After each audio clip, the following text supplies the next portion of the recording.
Good morning. I hope you're all doing well today. This is Uncle Pat, and just a brief moment of encouragement to all my friends out there. I want to ask you a question. Do you ever get to a point in your life where you feel like you just really don't know what's going on? You feel like everywhere you go there is a trial or tribulation or something that's going on that just makes it hard and makes it hard to really feel like that things are going well? Do you ever have those times in life where it seems like you just have these long, hot, and dry seasons, and it's just hard to keep going? Just want to share a little tidbit of something I've learned through the years as I've followed the Lord, as I've continued to be with the Lord. And it all has to do with just coming to a point of maturity and understanding. And I think that's a big thing that lacks in our society today. We're so busy being judgmental. We're so busy being critical. We're so busy being even sarcastic, and we fail to take the time to really contemplate what's going on around us and to think about it. Life's a wonderful thing, and I recently had a trip to visit my mother, who is now finally selling our house back home.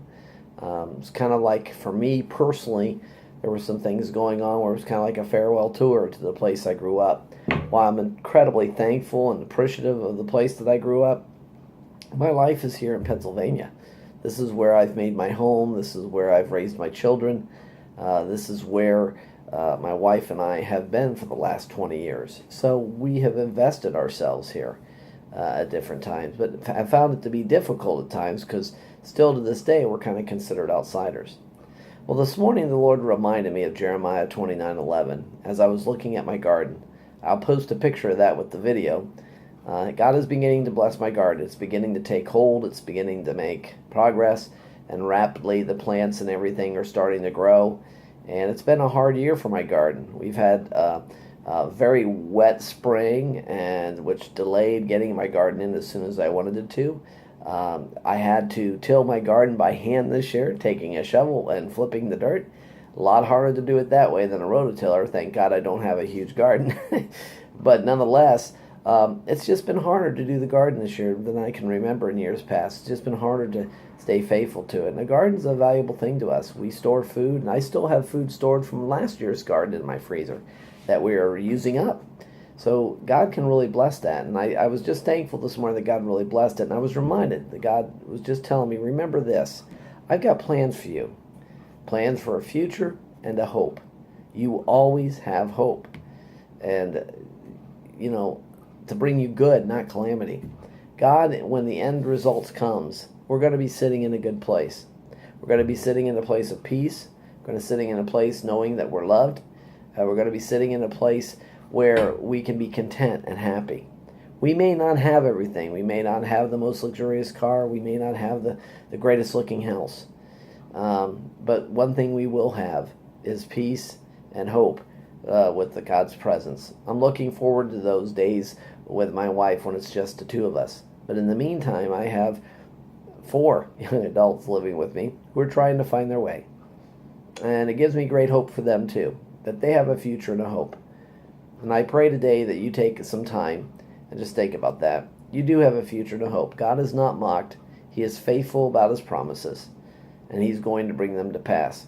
You look at the news today and you can think, boy, the world's just about ready to explode. And I think it is. And I think there is going to be some great hardship for many of us. But God knows what we're going through, and he knows where we're at. And he knows what it's going to take to bring us through. And if all else fails and you can't seem to get anything right, just remember this. The final straw is it's his life, it's his purpose, it's his plan. And he knows how to bring it about. If that means having angels appear to minister you, he'll do so. In most cases, I don't think it's as necessary, but if he needs to do that, he will. God will do whatever he needs to do to accomplish his plans for you. And you can have confidence and faith in that today. So you take some time today, put your faith in God. Put your faith in his trustworthiness. If he can take Jesus to the cross on your behalf and give you eternal life, he can certainly give you peace and contentment.